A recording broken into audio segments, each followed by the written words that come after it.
It has been a long day here from one arena in Cainta, but the action, the country's premier youth basketball league, continues. And for our nightcap, we featured the playoff wars in the South Division 16 under for game number 2 of the best of 3 semi-final match between the number 2 seed Bauan VS Imus going up against the 6th seed Imus AJAA Ballers. As we bring you the live coverage of the playoff games of the TMT Play Manny Pacquiao's Junior MPBL. 6th and final game na nga po ngayong Sabado. Hatid namin sa inyo Jaime Mendiar, kasama pa rin si Coach Noy Africa, greeting you a pleasant evening mula dito sa Cainta. And what an afternoon it has been. Just one lone night game.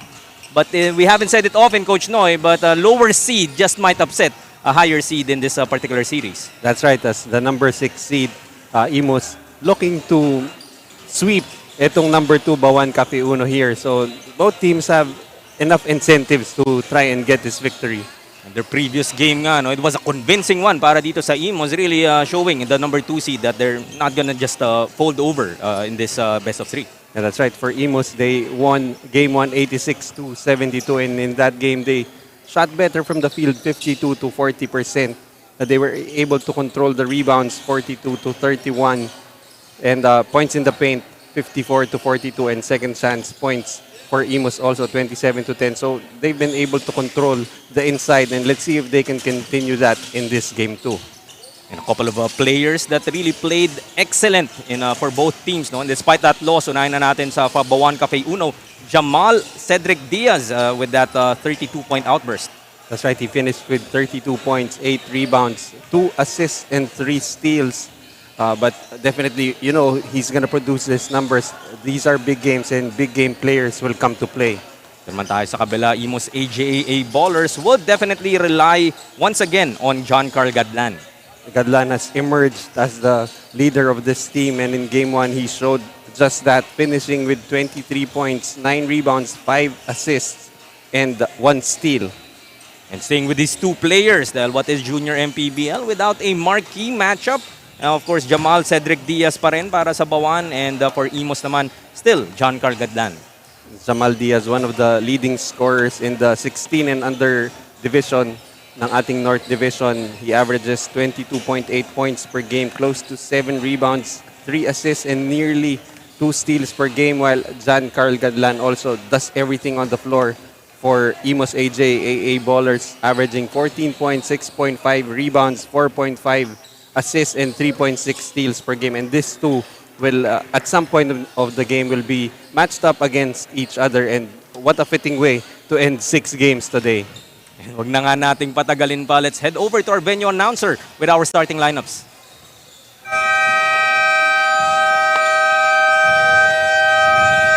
Good afternoon, ladies and gentlemen. Welcome to One Arena Cainta Rizal. Here we go for the exciting match of South Division Semifinals Game 2, 16 under. It's a battle between Bauan VS Imus and Imus AJAA Ballers 16 under. Presented by TMT Play, Manny Pacquiao's Junior MPBL inaugural season. Introducing first the starters for the Bauan VS Imus. Center number 7, Jarrell Marks Prieto. Small forward number 11, Gillian Quines. Power forward number 12, Mark Prince Horomo. Shooting guard number 17, Thomas Gabriel Purisima. Point guard number 25, Jamal Cedric Diaz.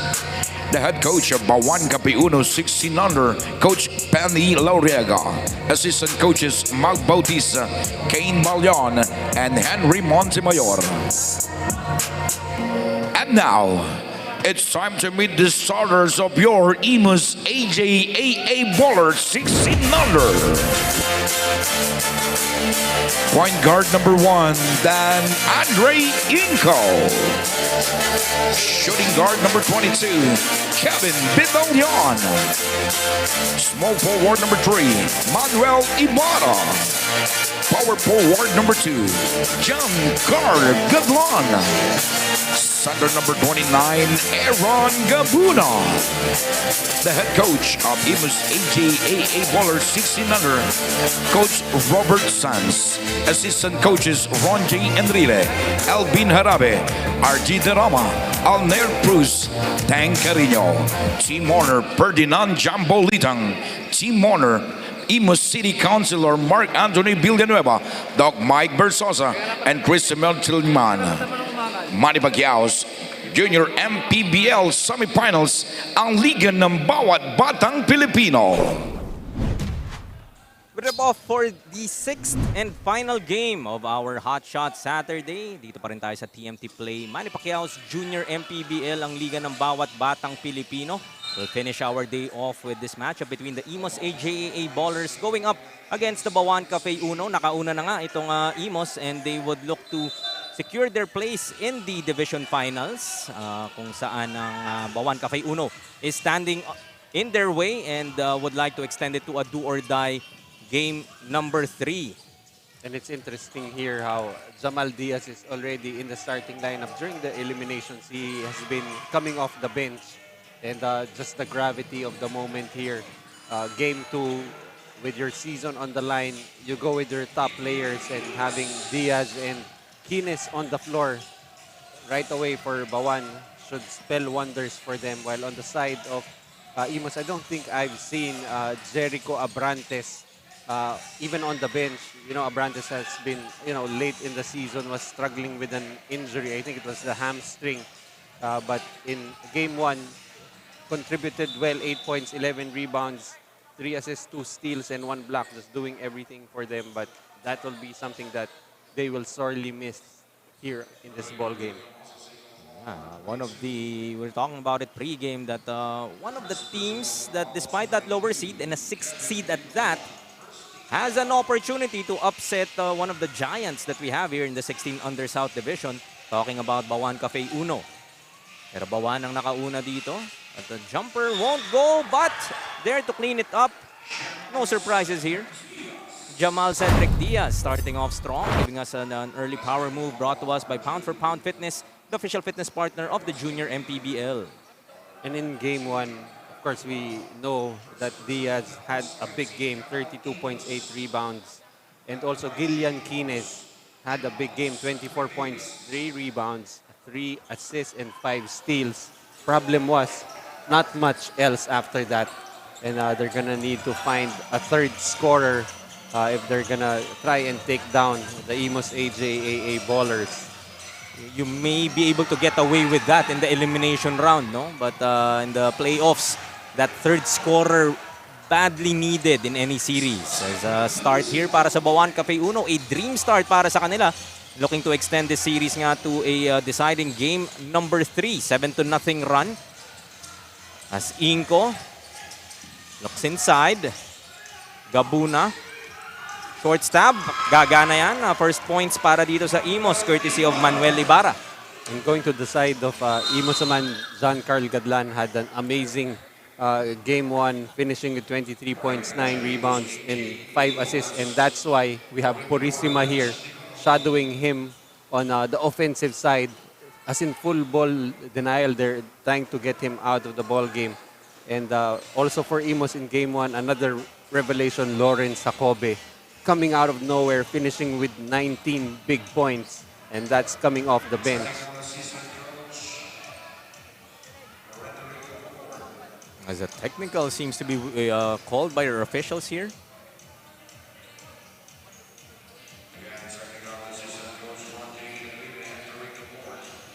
Entering the court, it seems, was the issue. So 7:32 remaining sa ating first quarter. Maaga pa. Not much has gone by, but it has been a strong start here para sa Bauan Cafe Uno. And looking to add to that is Kines. Smooth on that free throw. Really one of the smoothest players we have here in the 16 and under division, Gillian Kines. Basketball just seems so easy for him. But sometimes I think that's exactly the problem. Parang, everything seems easy, that he doesn't have to exert extra effort, and you'd like to see some sense of urgency on this kid. Talang stretch out ko talaga yung smooth na description mo for him. Missing on that instance though is Bauan, but 6-point advantage pa rin para sa kanila. Gadlan, his first shot won't work. After that excellent game as you described earlier. To the hoop with that floater off, the glass rattles out. Sa loose ball foul will be whistled here against Bauan. Pero yung sense of urgency na sinasabi mo nga, very evident naman dito kay Jamal Cedric Diaz of Cafe Uno. You know, he's gonna try to take this game over early and, you know, take Imus out of the fight right away because Imus has shown their ability to perform in the clutch. Gadlan, his drop pass won't be received by anyone.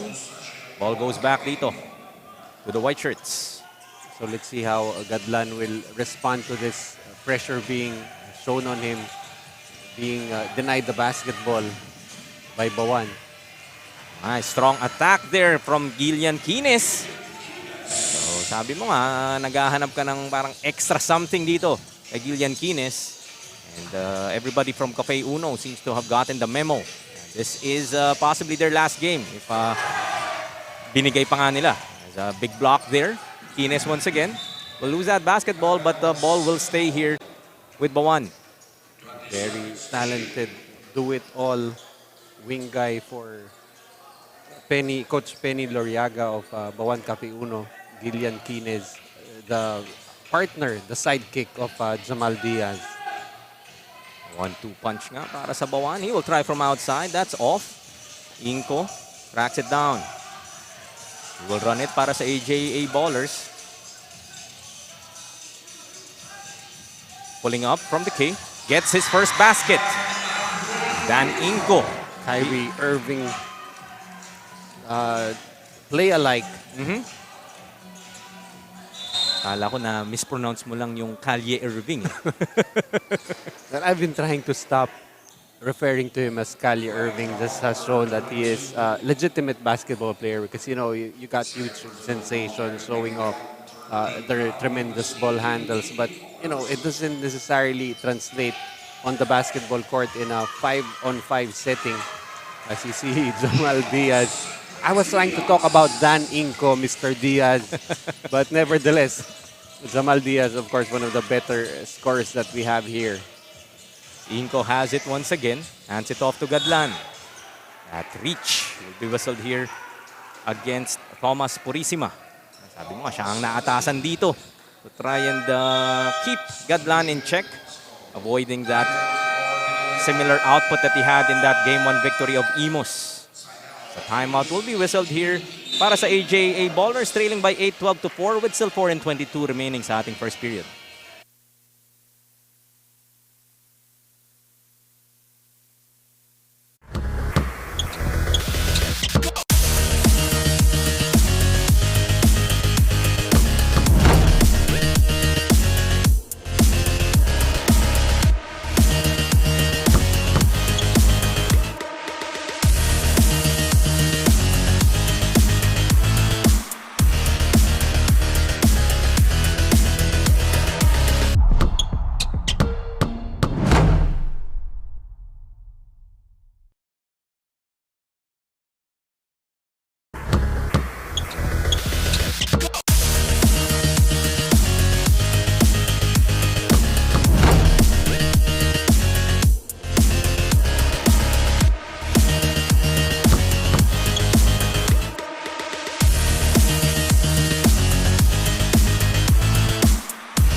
Score is 12-4, an early 8-point advantage para sa Bauan Cafe Uno against the Imus AJA Ballers in our 16 under South Division. And off that timeout, immediately, an opportunity created here by Gabuna para sa Imus to have a chance to trim this lead down with 4:10 remaining sa ating first.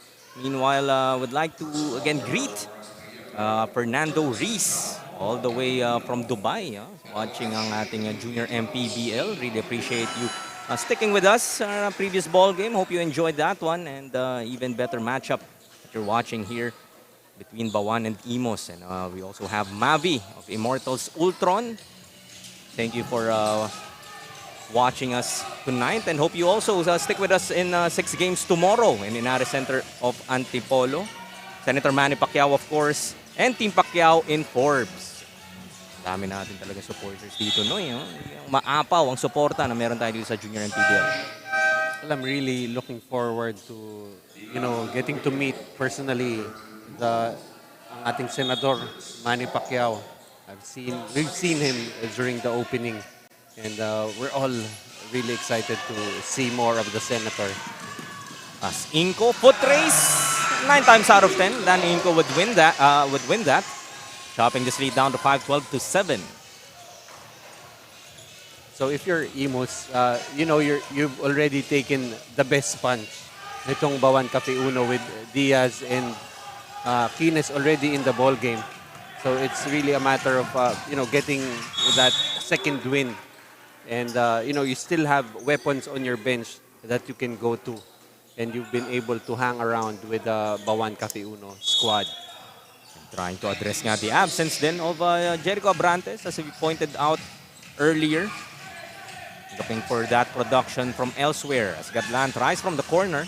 3-pointer too strong, able to track down his own miss. Spinning in the lane! Won't be able to finish. A crowd ready to erupt if that basket went in. And Kines seems to be the culprit. Indeed, Gillian Kines, that would be just his first personal.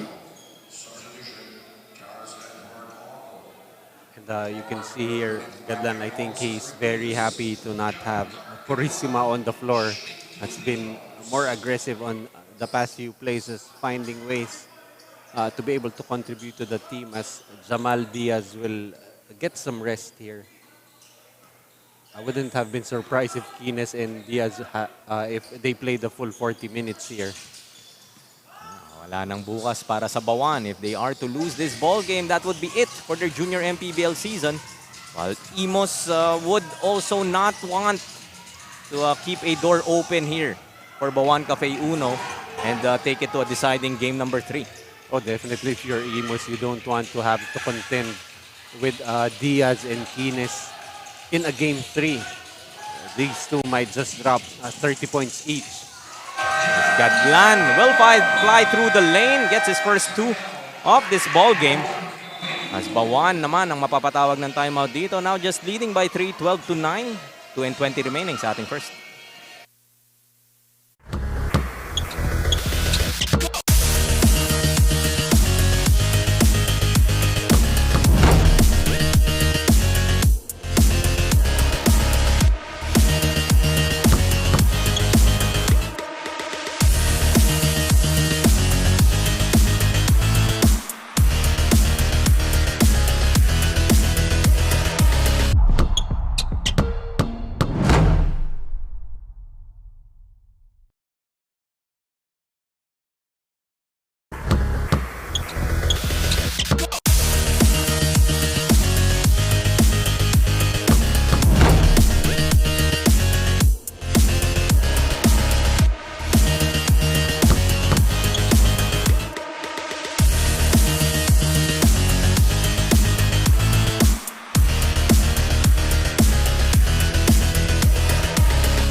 Still 2:20 left in our first quarter. Bauan and Imus AJA Ballers, just 3 points separating these teams, 12 to 9. Abante pa rin nga ang Bauan. As that escape coming from Dylan Del Rio adds 2 more to the advantage of Bauan. By the way, that earlier timeout brought to us by our friends from TMT Play, bringing the party to every game here at the Junior MPBL. Whether it's hoops or slots, we're in it to win it with TMT Play. TMT Play, unleash your casino adventure. Don't forget to check their website at www.tmtplay.com for more exciting games and prizes. Gaming is for 21 years and above only. Keep it fun mga kaliga. Game responsibly And as always, parental supervision is advised as Gabuna will lose that basketball. Ortigas taps that ball from the outside. And what really makes John Carl Gadlan a hard player to defend is his willingness to share the basketball. But that time, Gabuna was stripped underneath. This was the player that you were talking about earlier. Jacobe gets his first 2 of the ball game off the bench. He did finish with 19 in game 1. As we see a traveling violation called on Olango of Bauan. Turnover muli para sa Cafe Uno. Still holding on to this 5-point lead, 16-11. Exactly a minute and 1 second left in the first period. This is game number 2 of a best of 3 series. Go to Gadlan once again. Ortigas will be whistled for that foul, and that would mean free throws para kay Gadlan. You know, that injury of Jericho Abrantes just really paved the way for Gadlan being the main scorer for Imus AA ballers. And, you know, they've really come on late. You know, they only finished at the number 6 seed. But right now, they're up 1-0 in the division semis, 1 foot inside the division finals. It's really a matter of finding a way to get past this Bauan Cafe Uno squad. And, sabi ko nga rin pre-game that we're not able to say that to a lot of lower seeds in the semifinal matchups. It's typically the higher seed that has been able to get that early advantage. And as we've seen in some of the games na rin today, nag-advance na yung mga higher seeds to the division finals. And it's always nice to see the lower seeds advance. Filipinos love the underdog story. And even for us here in the panel, although wala naman tayong pinapanigan, but it's really something we like to talk about. Ball will be lost here para sa Imus at mababalik ito sa Bauan with 31.8 remaining. Could be a 2-for-1 if Bauan chooses to. Some situational substitutions here coming from Coach Ronje. Well, on paper, it's Coach Robert Sanz as the head coach, but they've been, you know, parang may coaching musical chair sila in the different divisions. In the 14 and under division, the head coach is Coach Ronje. Alalay nga naman si Coach Rob Sanz. It's no longer, you know, I'm the head coach, I'm the only one calling the shots.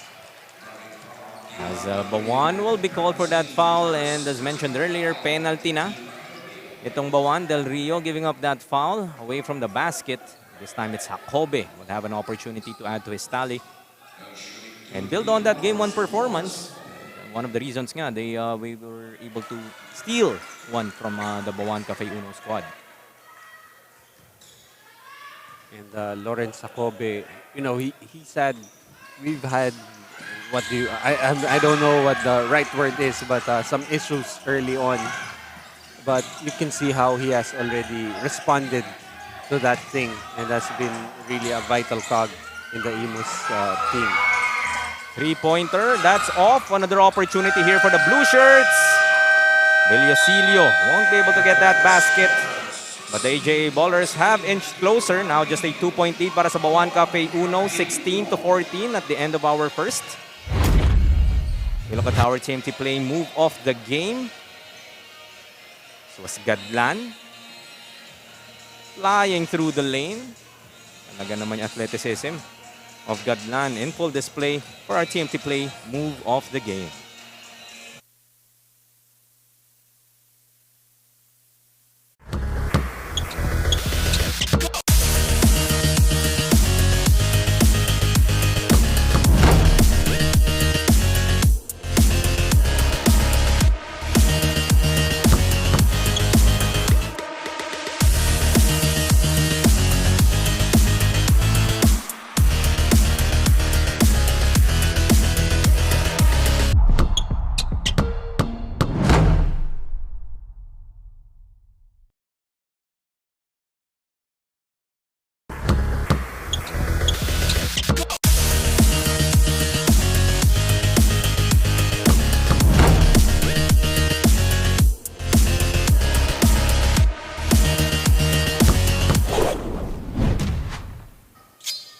resume with our second quarter of action for the last game na meron tayo ngayong Sabado. I'm Mendehar, kasama pa rin si Coach Noy Africa, bringing the action live from the One Arena in Cainta, Rizal. This is the Imus AJA Ballers against the Bauan VS Imus for game number 2 of our 16 under South Division semifinals. That jumper is short coming from Diaz. Atake kaagad dito ang Imus and will result to 2 free throws courtesy of Liwanag of Imus. Able to find some light in the lane. Using his body to create the separation, going to the defender, Gillian Kines, and getting 2 free throws as a reward, but will miss the first. Kines and Diaz, you mentioned, Coach Noy, in that first quarter, really started off strong, getting some early buckets, able to build that early lead para sa Bauan VS Imus. But slowly but surely, itong Imus, after trailing for much of the first, able to bring it down to just 2 heading into the second quarter. And of course, Kines and Diaz has had a few minutes of rest. What is important to see here is if they will be able to sustain this and still have enough in the tank in the fourth quarter. As Romo gets that basket, back to a 3-point advantage para sa Bauan. As Jacobe, it seems to be, Iguban pala ang mapipituan with that illegal screen. Pushed off on Gillian Kines, although Coach Ron J there claiming that was a flop. Of course, Coach Ron J be a bit careful. May earlier technical na foul na nga na itawag against him. Want to be able to be available then for his team for the whole of this ball game. And of course, whenever you see Coach Ron J saying that's a flop, alam niya kasi yun eh. Tricks of the trade yun eh. Baka iniisip nga, ginawa ko na yun dati, alam ko flop yan eh.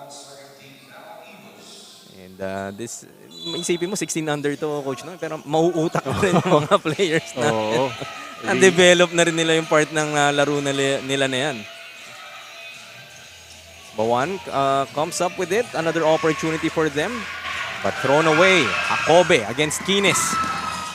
Spins in the lane of the glass. Won't go. Rebound battle. Kines gets it para sa Bauan. He throws it ahead for that easy finish on the other side, courtesy of Charles Olango. That's great defense there for Kines, and immediately looking ahead, finding a wide open teammate in Olango. Iguban, de discarte. He will be fouled. A chance to earn it from the stripe.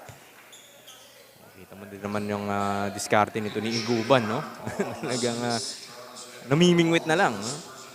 Yeah, on the roll, pinasahan siya ni Villosilio. Let's just say he didn't really know what to do with it. Just put his head down and fish for a foul. Short on the first. 5-point advantage nga dito para sa Bauan. 20-15. Still 7:41 left sa ating first half. But this 5 on the floor for Imus, really very important role here. If they can keep in step with Bauan VS Imus with their stars, Gadlan, Inco on the bench. The reset to Diaz. Looking for that pick. Ikot nila. Olango once again. Loses that basketball but will be fouled. And Liwanag would be whistled for that personal. First personal pa lamang para kay Liwanag, but that would be team foul number 3 now for the AJA Ballers. Actually, something that you don't really catch when you're not watching live at the venue. Very amusing for me to watch yung mga reaction ng mga coaches after calls like that, kung ano yung what their opinions are, like wala na yung bola, flop, mga ganyan. You can just see how engaged the coaches are. Invested naman talaga, no? At traveling will be whistled here against Olango. Ball goes back to the Blue Shirts. Meanwhile, I would like to acknowledge ang ating mga sponsors sa ating Junior MPBL. TMT Play, of course, our official sponsor. Doride Bola ng Pinoy, Jinky Skin, Pound for Pound Fitness. MPTV, assured by Auto Asia, Kronos, and AJF Customs. Jacobe once again. Goes to Gadlan. Maiipit, kick out to Jacobe. As a 3-second violation will be called here against Posadas the second. Inaantay niya kung si Jacobe ba o si Gadlan ang pupukol. And well, neither of them did.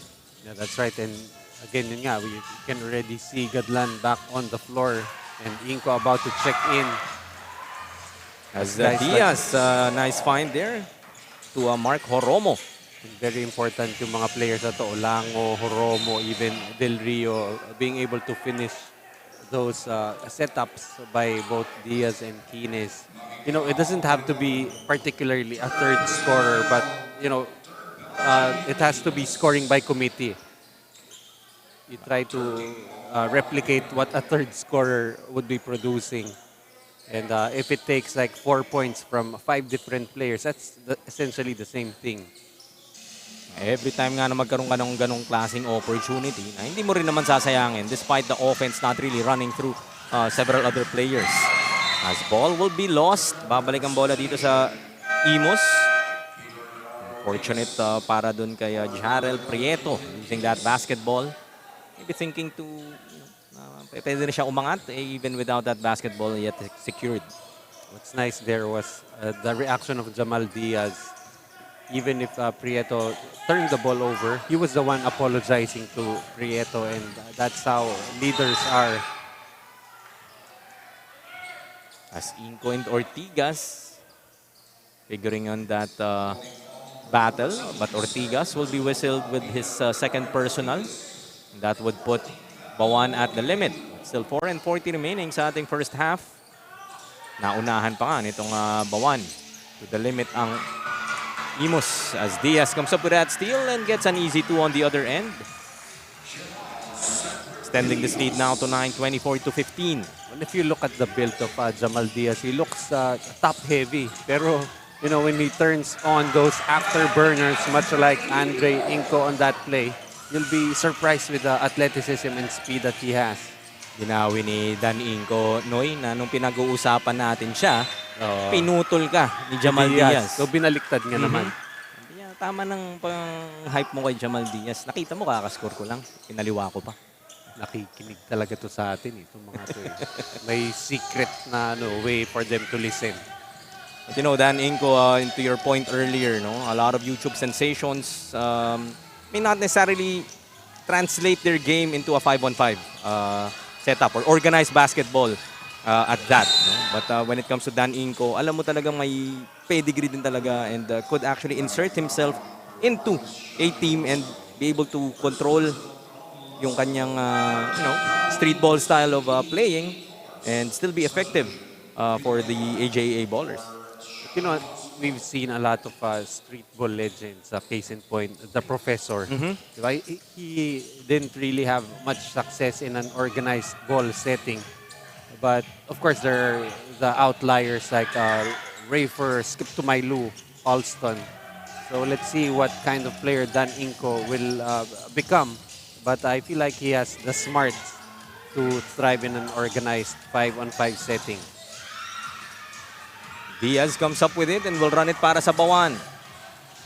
Attacking the hoop, strong! Able to get that scoop. So that's where that top-heavy build comes into play. He is able to finish through contact. Itong si Jamal Cedric Diaz. 9 points so far para sa kanya. Still a far cry from that 32-point outing in game number 1 as Inko will miss from outside. Gabuna gives them another opportunity. Gadlan, no look to Posadas, mabibitawan. Ball goes back to Bauan. 9-point lead para sa kanila, 26-17 with 2:20 remaining in the second. And if you're a big playing with John Carl Gadlan, you always have to be on your toes because, you know, if you're open, that ball will find its way to you. Close to 2 minutes remaining sa ating first half of action. Bauan, this is the type of first half that you are kind of looking at or looking to heading into this ball game. Dahil ikaw nga naghahabol dito sa serye na to after giving up that first win in game number 1. You are the higher seed as Jamal Diaz almost getting another scoop to go. Offensive rebound dito. PP hit muli. Rattles out. Wala namang hindi pinagbigyan doon itong si Mark Horomo. Gadlan will be fouled. They have a chance to earn it from the stripe. Very important minutes for Bauan, creating a 9-point lead with only Diaz on the floor. So you're giving Kines some extended minutes of rest and could be a factor come end game. Gadlan able to hit on that first so far. 5 points para dito kay Giancarl Gadlan. And despite that scoring outburst that he had in the first game, kaming yung victory nga na nakuha nitong AJA Ballers, averaging 14 in the tournament so far. So we could argue that that particular ball game was a breakout game para dito kay Giancarl Gadlan. And what a time for it to come, especially in the semifinals. And they're gonna need a lot more from him here with Jericho Abrantes not around. Inko to Gadlan to Vidalion. Yun talaga yung din roll up na sila na play no year. Inko saving it to Gadlan. Gadlan behind the back to Vidalion for that finish. Able to trim this lead down to 5. 26-21. A minute and 12 left in our first half.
(26-21), a 5-point lead para sa Bauan Cafe Uno, trying to protect this advantage in their hopes of extending this to a do-or-die game number 3. Diaz from the corner would miss.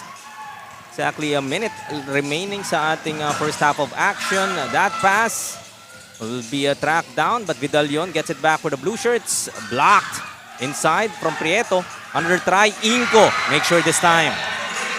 That's a tough shot there for Dan Inco, but will cut the lead down to just 3 points. 26-23 nga. Kines will pull up from the K. That's off. As ball will go back to the AJA Ballers. And they will call for some time with 35 seconds left in the second.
(26-23), last 30 seconds remaining sa ating second period. AJA Ballers still looking at this 3-point deficit against the Bauan Cafe Uno. Coach Ronje asking Dan Inco to slow it down. 8 seconds to shoot para sa kanila. Inco looks to create. Drop pass. Unable to finish inside. Ball goes back to Bauan. Kines passes it to himself. Ahead to Diaz. Will be blocked. Gets his own miss. Nahanap niya si Kines. A second to shoot. That basket would count before the buzzer, just in the nick of time. Able to convert and extend this lead to 5 is Mark Prince Horomo. 28-23 nga matatapos ang ating first half of action na pa rin dito sa One Arena in Cainta. Once again, we look at our TMT play move of the game. Jamal Diaz able to split 2 blue shirts. Get that finish for our TMT play move of the game. Magbabalik po tayo with the second half of action.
Just moments before we resume the second half of action between the Imus AJAA Ballers and the Bauan Cafe Uno. I look at some highlights in that action-packed first 2 quarters. Bauan started off strong. Imus trying to hang around. But the Bauan Cafe Uno nga still able to weather that storm and has this 5-point lead to take with them in the last 2 quarters. And right now, we're having a chess match here between the 2 coaches, Coach Penny Loriaga and Coach Robert Sands. Really just moving pawns across the board. You know, for Coach Penny, trying to shuffle and manage the minutes of his 2 stars in Diaz and itong si Kines, while for Coach Rob, it's really trying to manage the minutes naman of Gadlan and Inco. In the first half, it was Bauan shooting better from the field, 41% against 33% from Imus, although Imus has really gone to the line a lot, not much success. 7 out of 14 against 2 out of 2 for Bauan. Points in the paint has been the domain of Bauan, 24-14. And the fast break points, 10-6 also for Bauan Cafe Uno. Leading scorers for both teams. Diaz with 9 for Bauan, make that 11. And Dan Inco with 8 for Imus. Diaz picking up where he left off from that first half. Gadlan drops it off. Olaes will be fouled and will have a trip to the line for a couple. But That basket by Diaz able to extend this lead now to 7, 30-23, the biggest lead so far here para sa Bauan Cafe Uno in this ballgame. And right now, what Imus is looking for is some production from their big men. Ulaes, you have Gabuna and Posadas. They've been missing shots underneath. They've been not being able to cleanly field the passes of Gadlan whenever he tries those drop passes. And, you know, those points will come in handy for them, especially since we expect a close game here, a game that will go down the wire. In the absence nga of Jericho Abrantes, sabi mo that 4-5 points for several players just might be the key here para sa Imus to recreate his production. As Quines tries from outside, then Diaz and Quines, parang deja vu in that first quarter where they started off strong. This third quarter doing the same. Now a 9-point lead, 33-24. Right now, Coach Penny just showing his hand already, pulling out all his cards, and it's really up to Imus to make the adjustments. As Vidalion able to escape. Gets the first two para sa Imus in this ballgame. In this quarter rather. 7-point lead pa rin para sa Bauan, 33-26. Ball stolen by Olaes. Pass it ahead to Gadlan. Vidalion, only Quines to beat. Back-to-back baskets para kay Vidalion. And other guys will have to step up here, and Vidalion with 4 quick baskets, a total of 6 now. Might be the player that you're also looking for, Coach Noy, as that tertiary scorer. As Diaz will miss on that floater, gets his own miss once again. Blocked by Olaes. Hayaan na lamang lumabas ng Bauan, but they would keep it on the baseline.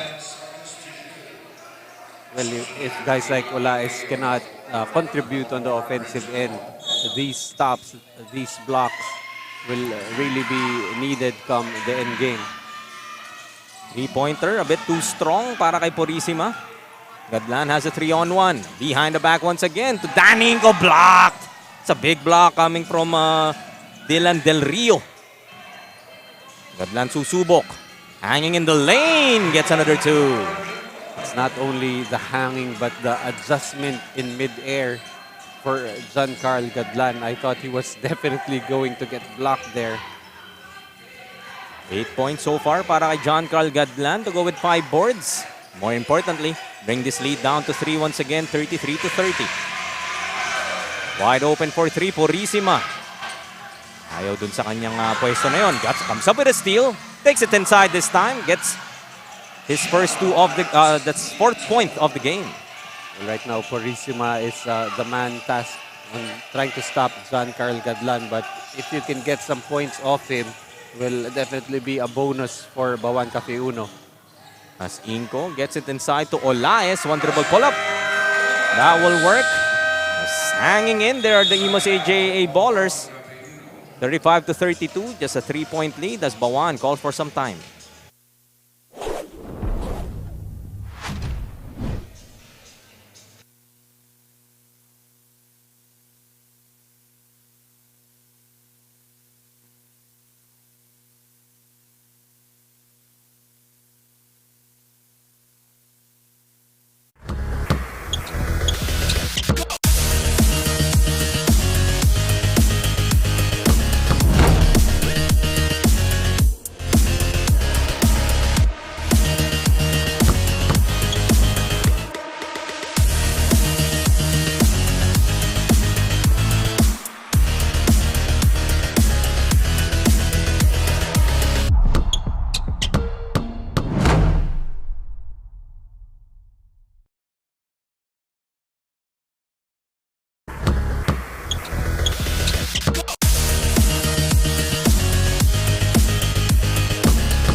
To 32, still 6-40 remaining in our third period. Would like to once again recognize the support and thank you, Mr. Fernando Rees, watching from Dubai. Pleasant afternoon to you. Hope you're enjoying this action-filled Saturday of our junior MPBL. Of course, Mavi of Immortals Ultron. Thank you as well for tuning in for this matchup. As we see Olaes hitting on that three-pointer. Senator Manny Pacquiao. Of course, I'd like to greet you once again. And the Team Pacquiao in Forbes. Olaes with 5 quick buckets here.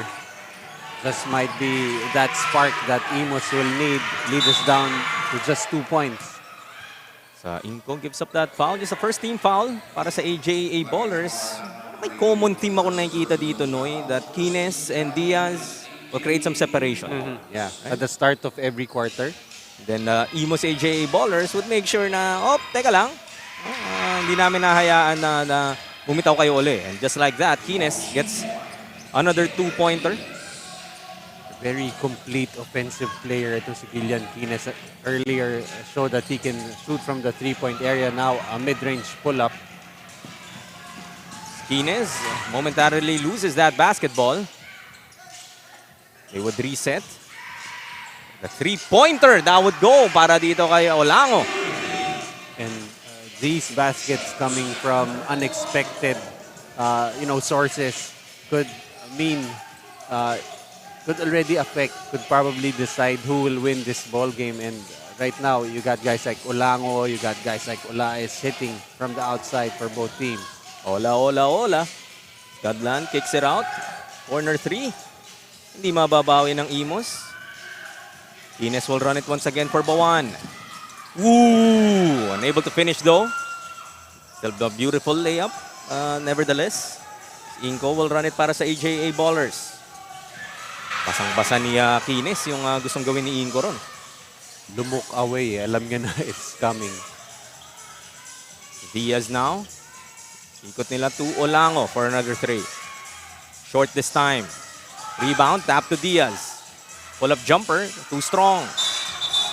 A loose ball battle between Olaes. This is Gabuna rather.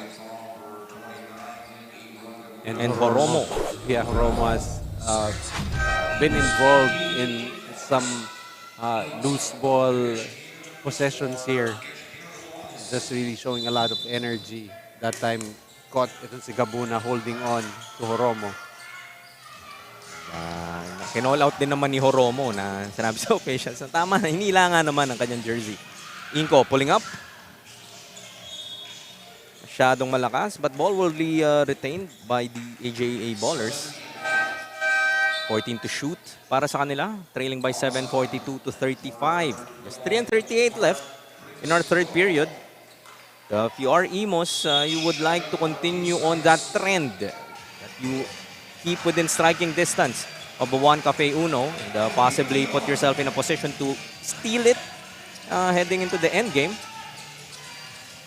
And that bucket brings them to within 5. That time it was Vidalion who now has 8 points, 6 here in the third quarter.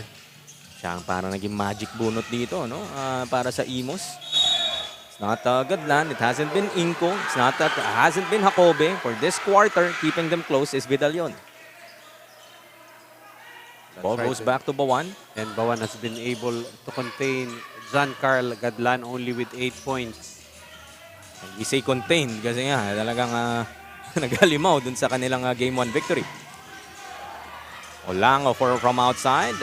Off after hitting that 3-pointer earlier. Gabuna trying to save it, but ball will go back to Cafe Uno. Well, if you're Olango, of course, you're going to have that confidence to shoot that shot because that keeps that floor properly spaced for the incursions of guys like Kines and Diaz. Go to Kines now. Traveling will be called against him. Not so smooth in that instance. Too many steps. Yeah, pretty much dribbled into a double team that time. That was because Olango missed his last 2 shots from the outside. That's why he didn't have the confidence to kick it out. But nevertheless, you need to trust your teammates and run that system, run the offensive execution. As Inco short on that layup. And Bauan will get it back. Vidalion, inupo muna rito ni Coach Ron J as Jacobe back in the ball game for the Blue Shirts. Diaz and Kines for this third quarter, Noy. After getting their rest in the first half, just might play the last 20 minutes of action. Olango. His pass stolen by Ingo. Looking for Rakobe. Have a 2-on-2. Gets it to Gadlan. Nice fake. Short. Under chance. Gets a bounce. Sometimes it's better to be lucky than good. Ball falling back into the hands of Jean-Carl Gadlan cuts the lead down to just 3 points. Back to a one-possession ball game now, 42-39.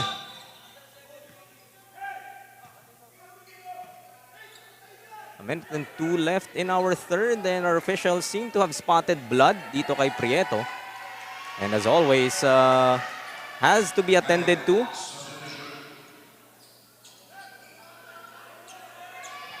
Sa kanyang kaliwang sigo, it appears. I was trying to look for blood on his head. Apparently, it's on the left shoulder. It's a quick bandage siguro, and definitely would like to see him back in this game. Kines against Gadlan. Has 4 to shoot here. Diaz has to put this up. Attacks the lane strong. Off the glass is good.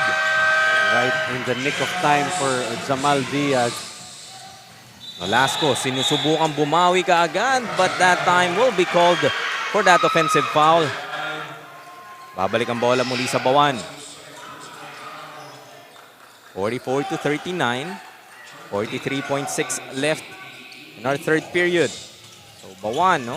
Even though they are letting the Imus AJA ballers to hang around, hindi rin naman na hinahayaang makapag-breakthrough ng tuluyan. As Kines will miss from outside. Akobe looking ahead to Gabuna. Tracked down by Kines. His shot goes. So Diaz and Kines starting off this quarter strong and ending it even better. Extending this lead once again to 7, 46-39. Another steal dito coming from Bauan. Just 6 seconds. Kines has to recognize it and will attack. Another chance, finishing with the left. Won't go. Nolasco secures it. There's a bit of friction from Almazan and Nolasco to end that third quarter. But it would be Bauan Cafe Uno taking a 7-point lead. Heading into our fourth, 46-39. At the end of the third period, as we look at our team to play move of the game. Sabi, look, anong napili ni Direk? Jamal Diaz with that semi-Pinoy step for our team to play move of the game. Last 10 minutes of action ngayong Sabado sa aming pagbabalik.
Fourth and final quarter.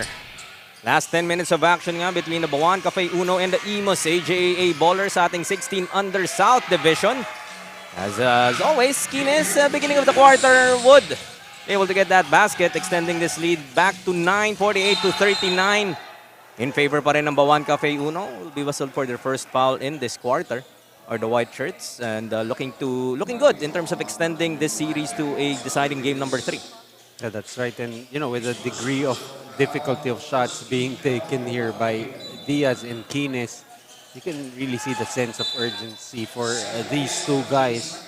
And it's really up to Imus to try and, respond to this aggressiveness being shown by Bauan Uno.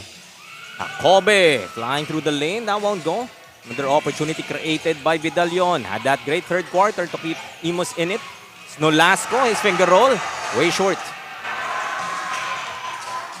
Finger roll, rolling to the floor. Well, it looked off from where we were sitting as well. As Diaz trying to use that screen coming from Liam Almazan. Offensive foul will be called against him for that illegal screen. That would be team foul number 2 with less than a minute gone by lang dito sa ating fourth. Not allowing that screen to be set by Almazan. Diaz going early, forcing itong si Almazan to try and kumbaga hinabol niya yung defender. As Gadlan, his own version of the layup would be short.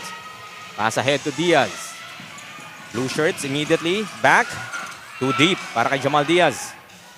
Gadlan will attack para sa Imus. May ipit but gets that ball to Iguban and will stay with the ballers with 14 to shoot.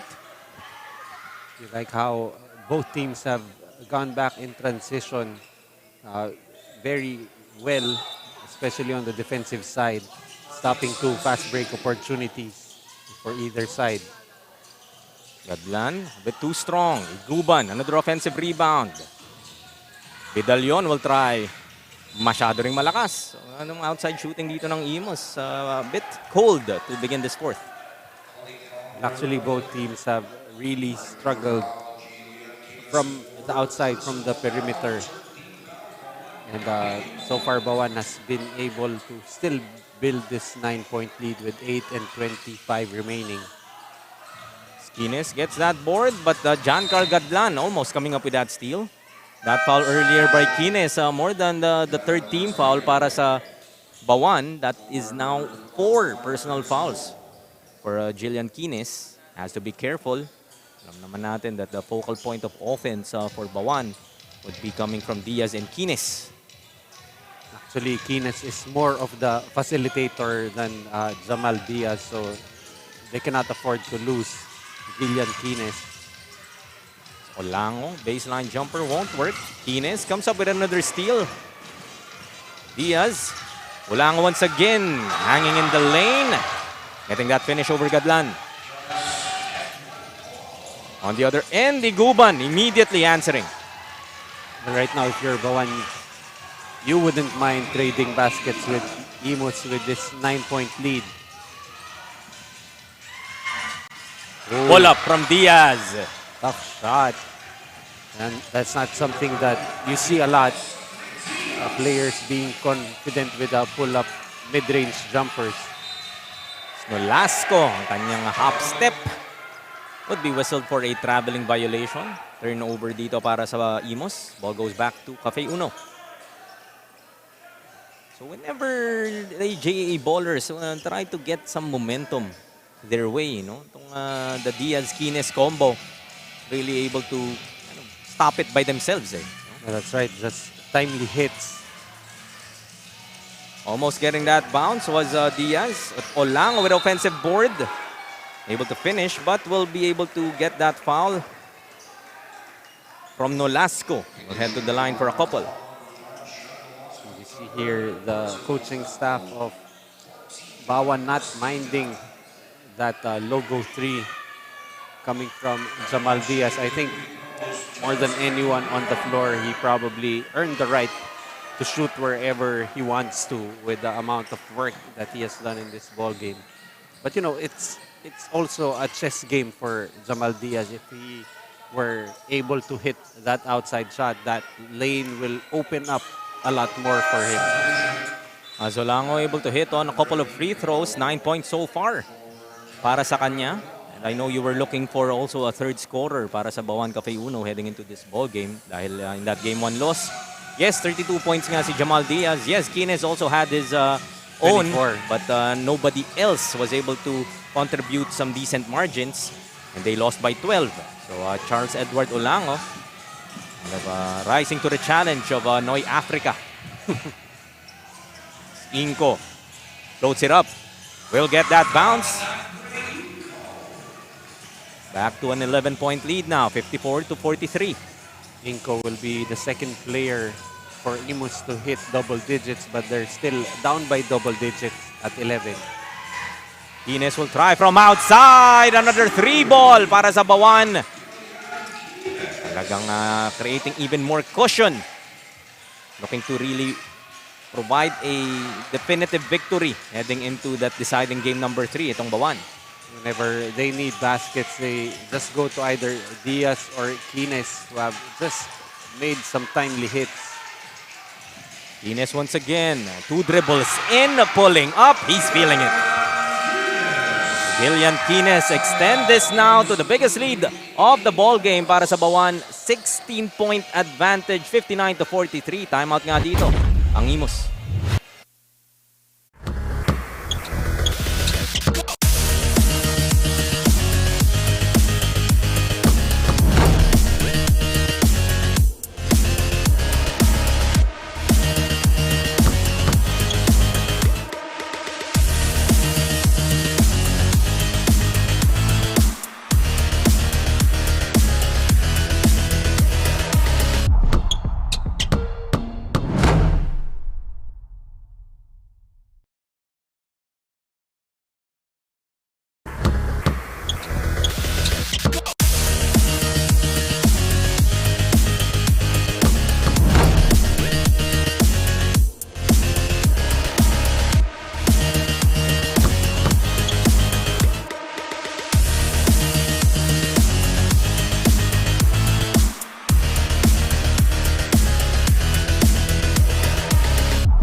So 6:07 remaining in this ball game.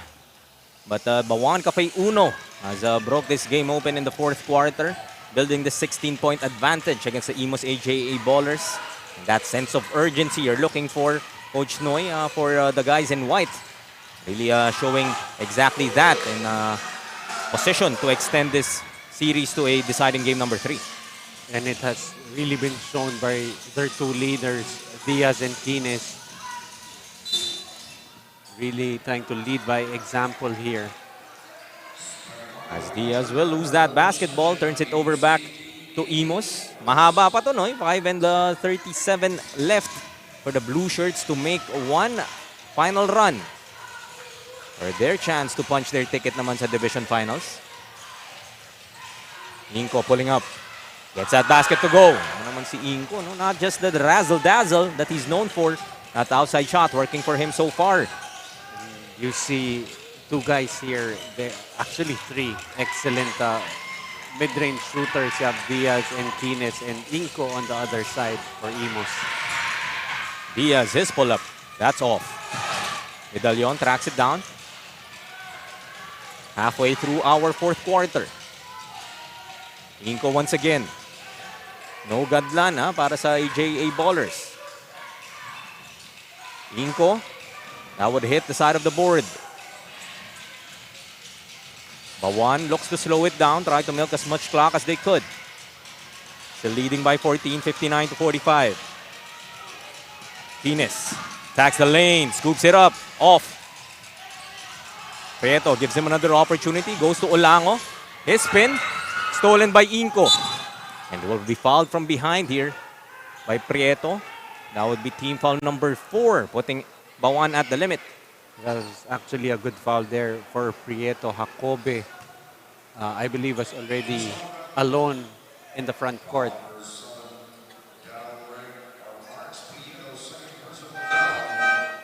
Any fouls nga from Bauan would mean free throws here for the AJA Ballers. Something that they can take advantage of. Trailing by 14 big points. This will be the final push here, the final attempt for Imus. They bring in Gadlan. Takobe, his turnaround won't work. Another board coming from Kines. Kines, all-around ball game para sa kanya. 21-7 to go with 4 dimes. Has an opportunity to add with this 3. That's off. Imus will run it. Gadlan trying to be shadowed.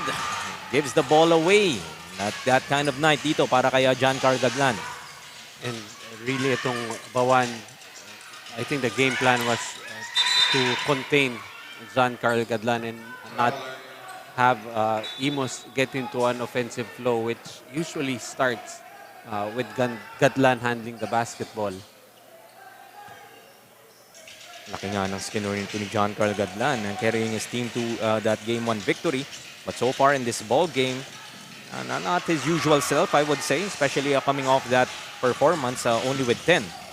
As Diaz escapes the defense of Inco, adds 2 more to their advantage. Back to 16, 61-45.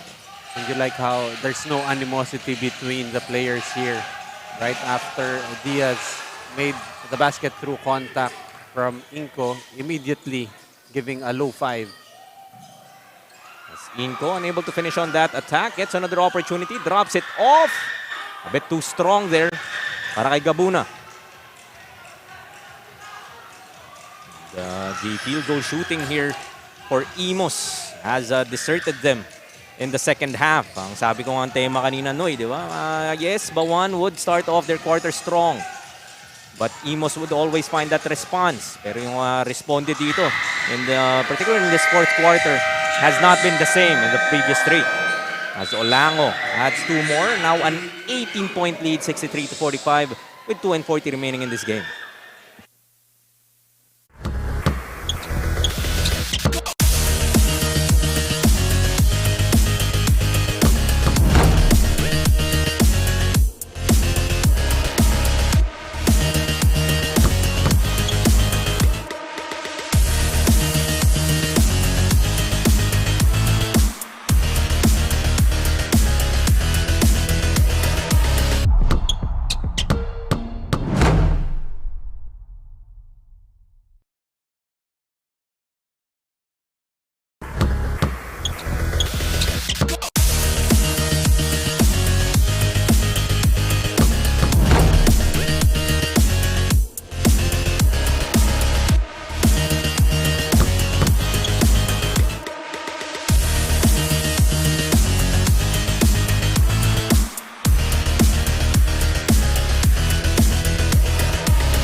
Back with the last 2 minutes and 40 seconds of this ball game. The Imus AJA Ballers trailing by 18.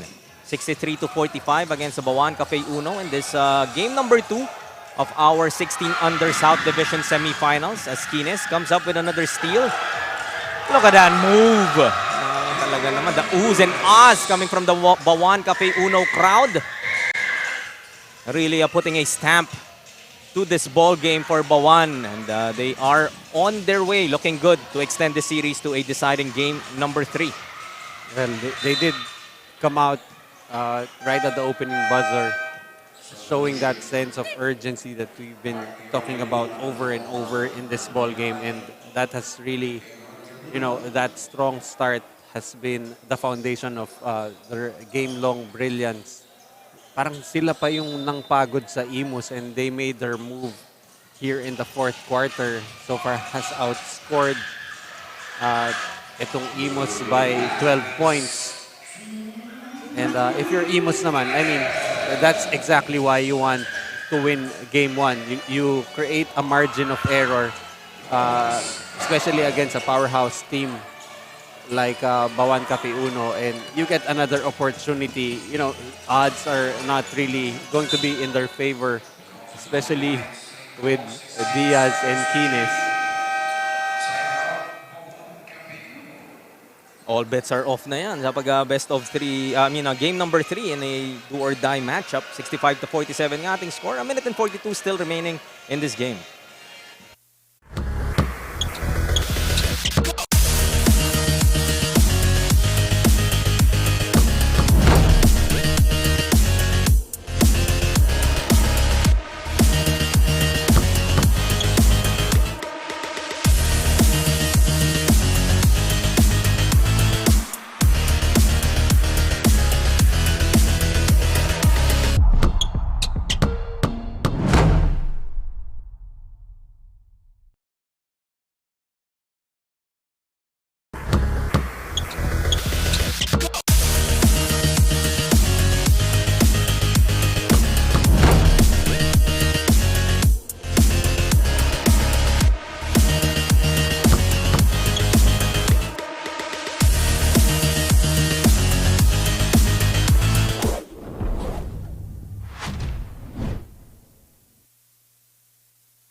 $65-47, Bauan Cafe Uno still holding on to this 18-point lead. A minute and 42 na lamang nalalabi sa ating huling yugto. As Diaz being shadowed here by Villosilio. Starters here para sa Bauan Cafe Uno still in the ball game. They're trying to not leave anything to chance. As Diaz trying to, Sabado naman na ng gabi, make Villosilio dance. Yeah. Taking him to the dance. As you see, Villosilio, he's trying to compete like it's a very close ball game, and that's what you like to see from your players. And for Jamal Diaz, I think at this point of the game, you do not want to get into anything that could jeopardize Game 3. Yung kakulitan nito ni Villosilio could, for other players, be enough to bother them. Get the ball to Diaz. And another foul will be given up here by Imus.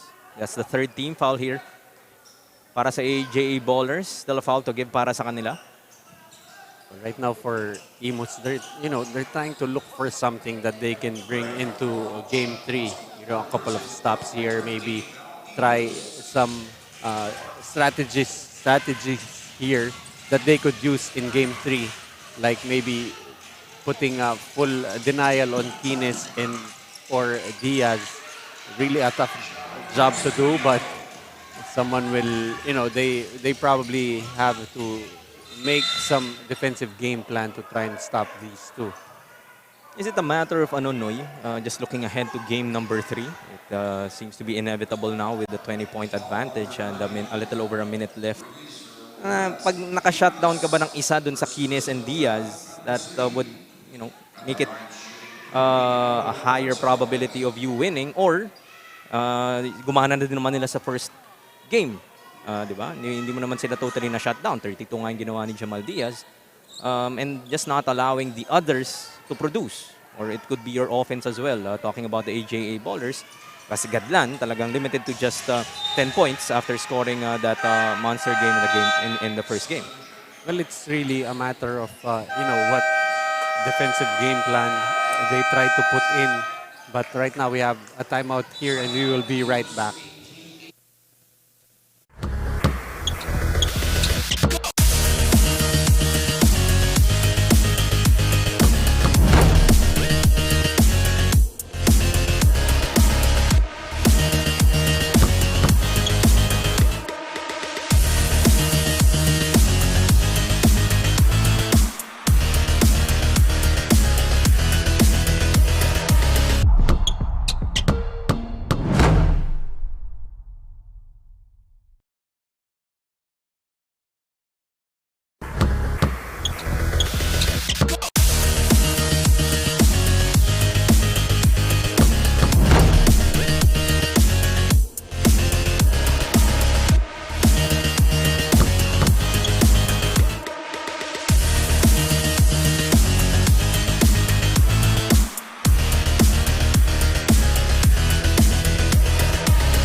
Last 68 seconds of the final game. sa ating Junior MPBL, 6-game slate.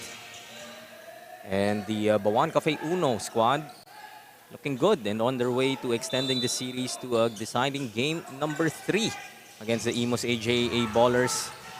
Kines and Diaz again working wonders for Bauan Cafe Uno in a time where they desperately needed it. Backs against the wall, Diaz and Kines able to step up, rise to the challenge as they usually would do. But for the AJA Ballers, sabi mo nga, that game 1 victory, parang insurance. No? And for you to be still giving up this game number 2, but for game number 3, malay mo, baka may bilugang bola, ika nga.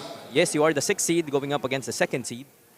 But you did show in game number 1 your ability to be able to find a formula against this formidable Bauan squad.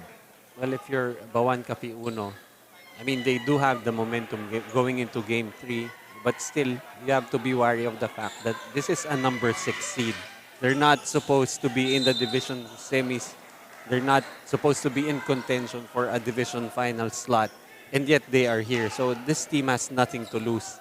And of course, they have coaches here in Rob Sanz and Coach Ronje Enrile who will pretty much give these players that mentality wherein you can afford to lose. You're the 6th seed. You're not supposed to be here, and yet you're here. So might as well just play your heart out and throw away the percentages. Just gut it out. And itong Bauan Cafe Uno, as you said earlier, it's still the same two people producing 23 points for Gillian Kines. You have the Diaz with 17. But also, Olango here, he finished with 11 points. Could be the 3rd scorer for them. And also guys like Prieto and Joromo, they only had 6 points each. But if you add all of them up, that's really something that Imus will have to be careful of. Diaz finished with, 32 points in game 1, finished only with 17. So it's really going to take a team effort for both teams. And, just 44 seconds left in this game as Villosilio will be fouled. Has a chance to get his first points of this game from the line. Adrian Villosilio of the AJA Ballers really showing us that spunk from this Imus squad. And syempre, you would want to end this game then on a positive note despite your impending loss. Talking about Imus, dahil yung energy na yan or yung positives na yan can immediately be translated to that deciding game number 3, which I believe just might be scheduled on the Monday, which is a holiday. Yeah. So it's not a lot of preparation time for both these squads, assuming that they would meet again on the 27th. And actually also for teams, this is already pretty much garbage time. But yung ibang coaches, that's when natitisod nila eh. Natitisod nila yung probably a defensive strategy that could work in game 3, or you find a player here who can actually produce pala. And you try them out in game 3, they earn their minutes from their performance in the dying seconds. So you'll never know. That's why for the coaches, even you saw Imus earlier even calling a timeout with the game pretty much decided. You're just looking for someone who can follow your system and maybe provide some spark for your team.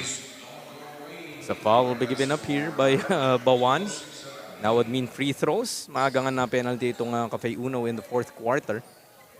But the Imus AJA Ballers wasn't able to capitalize as much as they could in going to the stripe. But Iguban will also have a chance to add to his tally. 2 points and 2 boards so far para dito kay Iguban. Yung kumpiyansa nga na yan and yung confidence that can be carried over by these players na pag binunot sila in that deciding game number 3, they can perform. As a rebound here para sa Bauan.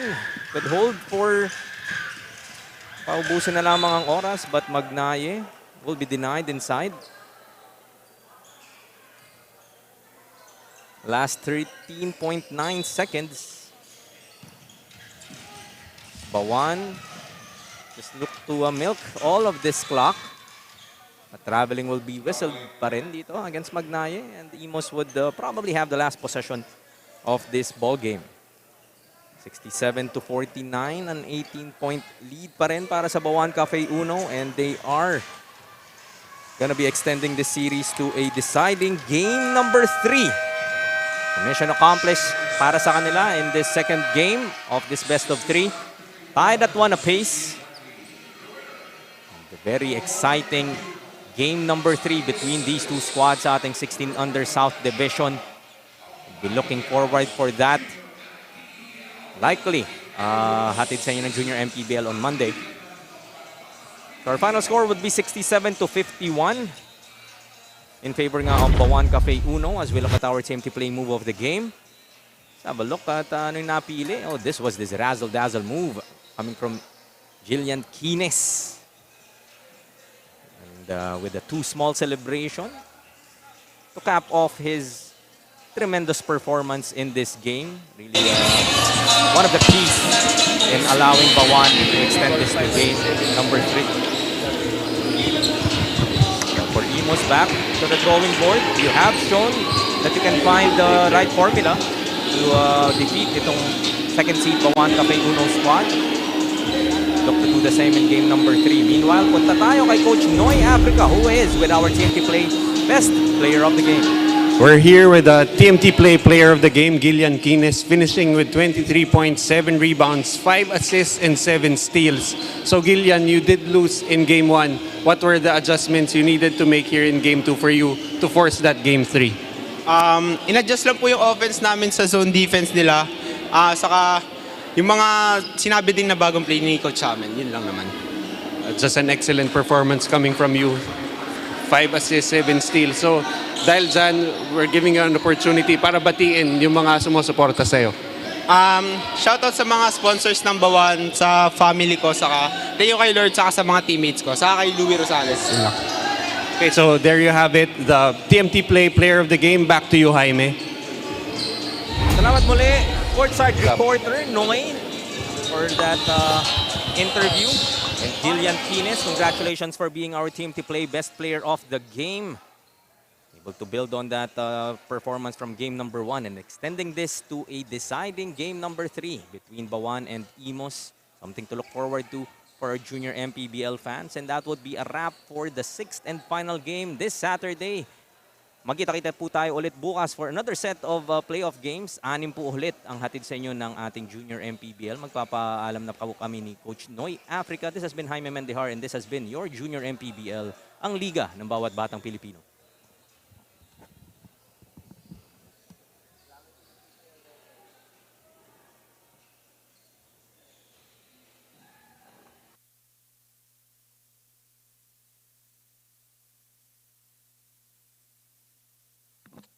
Ladies and gentlemen, join us for our closing ceremony. Mga kababayan, ang pambansang awit ng Pilipinas. Kayang magiliw, egas ng sinanalan, alam ng puso sa litig mo'y buhay. Lupang hinilang, kuya ka ng magiting, sa manlulupin, di ka masisingil, sa nagatang tugon sa simoy at sa langit ang magaw, ay hinanang tulagaw, sa pagkaya minamahal, ang isang ang makawat mo'y nagumpay na nakikinig, ang hituin at araw niya kailan ang kanyang magkikinig, luman ang araw ng walang pasinta, buhay langit sa Pilipinas. Ang higaya ng hangay pag-amin, ang hangay ng dahil sa'yo. Yes, once again, good evening to all of you. Thanks for joining us here in Cainta. Thanks for watching Manny Pacquiao's Junior MPBL, ang liga ng bawat batang Pilipino.